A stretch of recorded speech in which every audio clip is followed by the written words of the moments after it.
Salut tout le monde, aujourd'hui on est parti pour le 1115e épisode de l'After Zap Image. On va débuter directement avec les résultats de la nuit en ce qui concerne les éliminatoires au Mondial 2022 de la zone Amérique du Sud, puisqu'on avait 5 matchs cette nuit. Vous faites un petit arrêt sur image donc pour découvrir l'ensemble de ces résultats.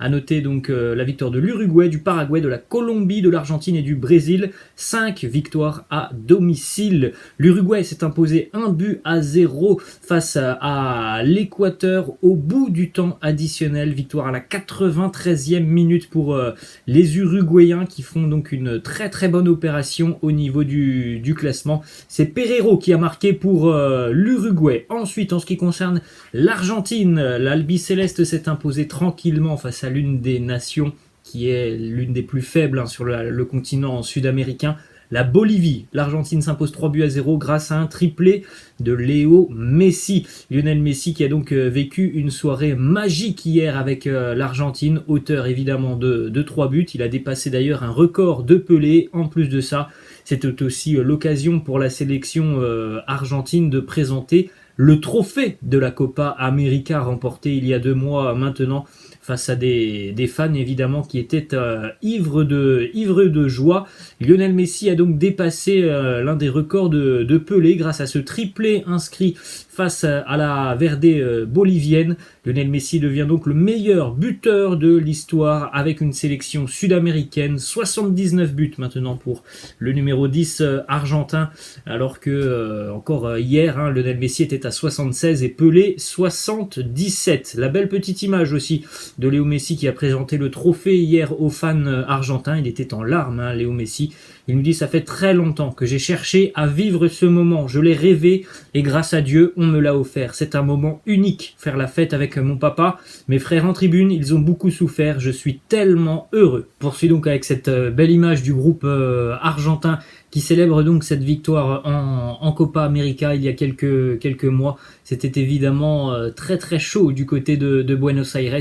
Hier soir, ensuite, on enchaîne avec le résultat du Brésil, la sélection brésilienne qui continue son sans faute lors de ses éliminatoires. 8e match pour les hommes de Tite et 8e victoire. Victoire 2-0 pour les Brésiliens face au Pérou avec un Neymar décisif dans cette rencontre. Buteur et passeur décisif. Il a d'ailleurs aussi répondu aux nombreuses critiques une nouvelle fois auxquelles il fait face en sélection, notamment par rapport à son poids. C'est son poids que l'on a pu voir peut-être un petit peu être modifié sur cet été. Neymar a répondu hier avec cette célébration où il a soulevé son maillot en présentant ses abdos.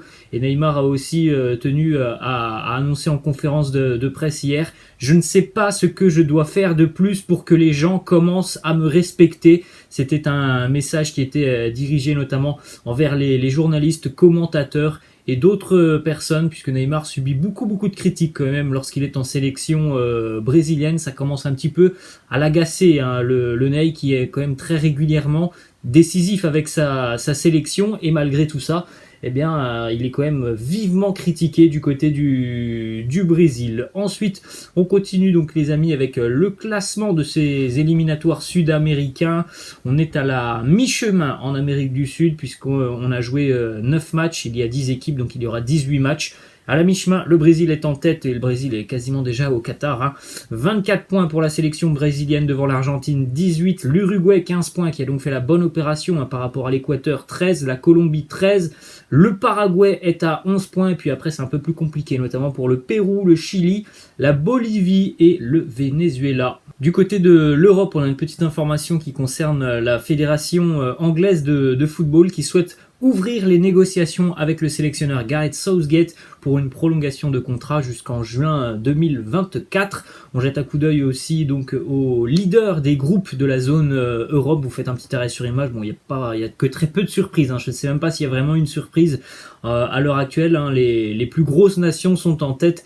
de leur groupe. Ensuite, on continue avec une information qui concerne l'éventualité d'un mondial qui pourrait donc se disputer tous les 2 ans. Dans un communiqué commun, la Liga, la LFP, donc la Ligue de football professionnel, la Première Ligue, la Bundesliga, la Serie A et 8 autres instances européennes s'opposent à la Coupe du Monde tous les 2 ans. Donc les plus gros championnats s'opposent à l'idée émise par Arsène Wenger d'avoir une Coupe du Monde tous les deux ans, avec notamment comme explication la charge de matchs. Le calendrier est déjà surchargé en ce moment. Alors imaginez en plus de ça des compétitions internationales tous les 2 ans, ça serait quand même assez incroyable, et surtout ce serait une très mauvaise nouvelle pour l'organisme des grandes stars. Ensuite, direction la Ligue 1, les amis, avec une petite information qui concerne le Paris Saint-Germain qui espère passer de 48 000 à 60 000 places au niveau du Parc des Princes. Le PSG voudrait s'inspirer un petit peu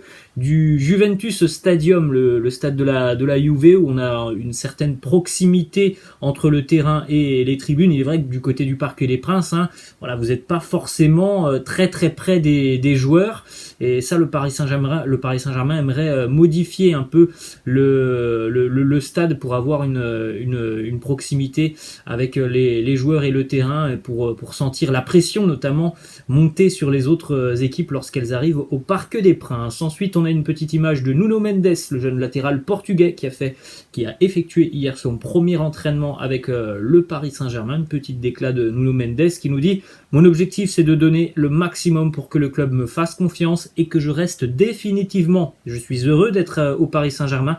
Je donnerai le maximum pour ce grand club. Le PSG qui a réalisé donc ce transfert sur la dernière journée de mercato, un jeune joueur qui est vraiment très très très prometteur.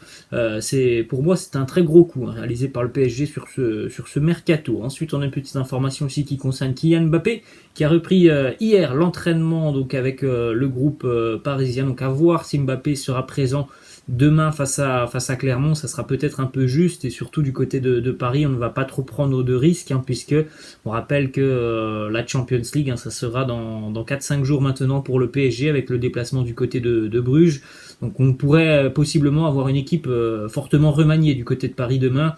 En plus de ça, il y a des internationaux sud-américains qui vont revenir dans le courant de la journée. Donc évidemment, normalement, on n'aura pas de Léo Messi par exemple demain du côté du Parc des Princes face à Clermont. On enchaîne avec une déclaration de Pedro Miguel Poletta, l'ancien grand attaquant du Paris Saint-Germain, qui nous dit: maintenant avec Messi, les 3 joueurs offensifs du Paris Saint-Germain vont beaucoup permuter, mais Kylian va beaucoup grandir avec Messi à ses côtés. Je suis sûr que Mauricio Pochettino va trouver la bonne solution pour les faire jouer ensemble. Petite déclaration aussi de David Beckham, qui a été marqué par son passage du côté du Paris Saint-Germain. Il nous dit: j'ai passé seulement 6 mois au Paris Saint-Germain, mais c'est comme si j'y avais joué pendant 16 années. Ensuite, on a une petite information du côté de Monaco. Aurélien Tchouaméni sera la priorité de la Juventus pour le prochain mercato. Tchouaméni qui a déjà impressionné sur la saison passée, qui avait fait des débuts assez convaincants avec l'équipe de France. Donc peut-être que d'ici à 1 an maintenant, ça sera l'opportunité pour lui d'aller voir un petit peu plus haut, voire même beaucoup plus haut que l'AS Monaco. On enchaîne du côté de Lyon avec une information qui concerne le défenseur de l'Olympique Lyonnais, Jérôme Boateng, qui comparaissait hier au tribunal pour des faits de violence envers son ex-compagne. Eh bien, on connaît la peine et la condamnation de Jérôme Boateng, qui a été condamné à quasiment verser un petit peu moins de 2 millions d'euros de dommages et intérêts à son ex-compagne. Du côté de l'Olympique de Marseille, il va faire son grand retour. Djibril Cissé a intégré le staff de l'OM. Il sera en charge des attaquants de l'équipe U16 à l'équipe N2. Djibril Cissé va s'occuper du travail offensif. On poursuit du côté de Barcelone avec une déclaration de Samuel Eto'o, qui voit en Memphis le nouveau leader du Barça. C'est vrai que le Barça a quand même perdu Léo Messi, donc quel joueur pourrait incarner le rôle de leader dans cette équipe? Eh bien, je pense que oui, Memphis en fait certainement partie.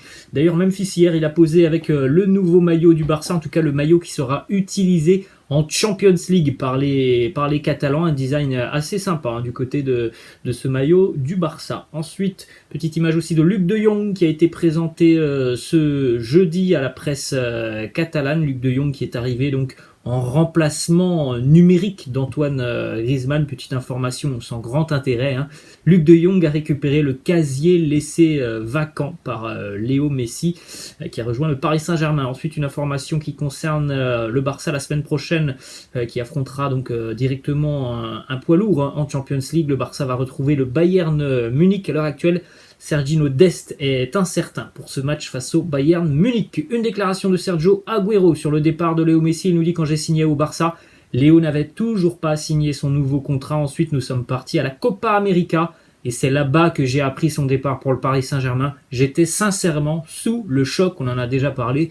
Si Agüero est venu à Barcelone, c'est évidemment pour le Barça, mais c'est aussi pour jouer avec Léo Messi, chose qu'il ne fera donc jamais. Ensuite, on a une déclaration de Joan Laporta, le président du FC Barcelone, qui s'exprime sur Antoine Griezmann. Il nous dit: Griezmann n'était pas le joueur dont nous avions besoin. Donc bon, on l'avait bien compris, c'était une erreur de casting du FC Barcelone et une erreur aussi de choix de carrière pour Antoine Griezmann que de rejoindre le Barça. D'ailleurs, Antoine Griezmann, il a passé hier sa visite médicale avec l'Atlético Madrid, toujours du côté de Madrid, mais cette fois-ci on prend la direction du Real. Une déclaration d'Eduardo Camavinga qui souhaite s'inspirer des milieux de terrain merengue. Il nous dit: Modric, Kroos et Casemiro ont déjà remporté de nombreux titres. Ce sera un plaisir d'apprendre chaque jour à leur côté et j'espère pouvoir marcher sur leur pas.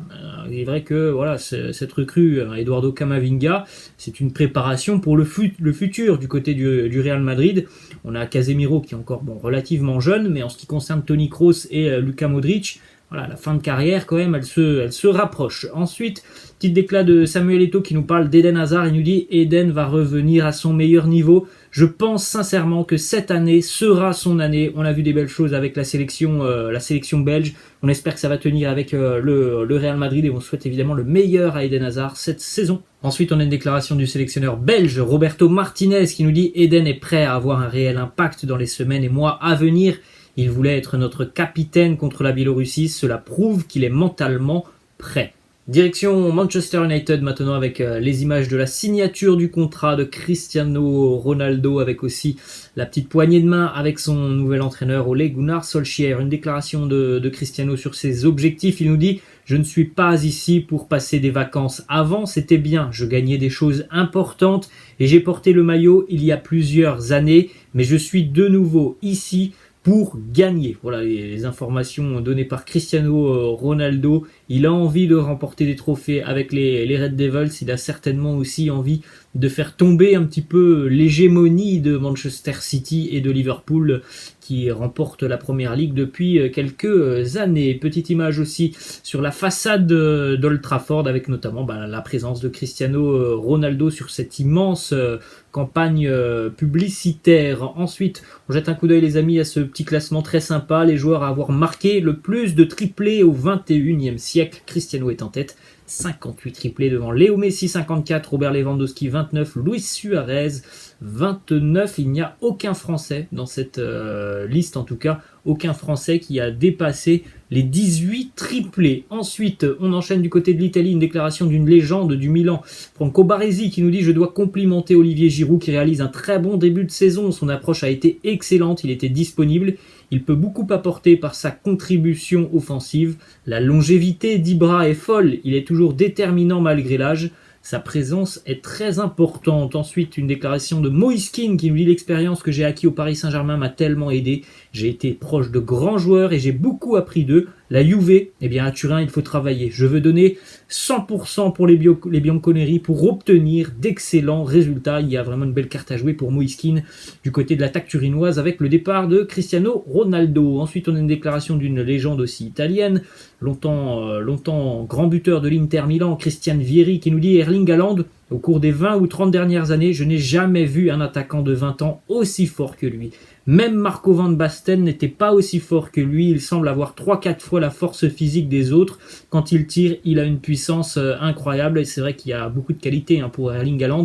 La puissance, le physique qui pèse beaucoup, le jeu en déviation, l'efficacité devant le but pour quelqu'un qui est aussi massif, parce qu'il est quand même très très imposant. C'est quand même assez impressionnant d'avoir une telle efficacité devant le but. Ensuite, on va donc terminer cet épisode, les amis, avec une petite image de Zinedine Zidane qui passe des petits moments agréables avec sa compagne. Il était notamment de retour du côté de Marseille. Voilà les amis, la fin de cet After Zap Image. J'espère que ça vous a plu. N'hésitez pas comme d'habitude à lâcher un petit pouce bleu. Je vous laisse, je vous dis à la prochaine. Ciao.